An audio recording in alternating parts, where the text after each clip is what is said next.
No.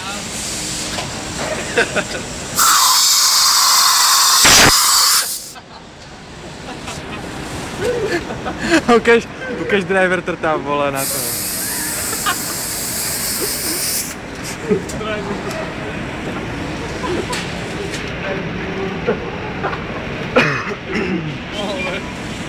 Dobrý den. Děláme rozhovor se zaměstnanci Celestika AS. Chtěl bych se zeptat, jak jste spokojen s vaší prací? Je to tady na piču, úplně celý na piču. No, rozumíš? proto. Vidíš, co tu dělám za hovna úplný. Aha, takže jste vlastně vystudoval elektrotechniku. Řekněte mi, je toto za mě... Ne, jinak se zeptám. Jaký je odpor tohoto šroubování? Velký. Popíš, jaký máte odpor k tomuto šroubování? Velký naši elektrickou dobu.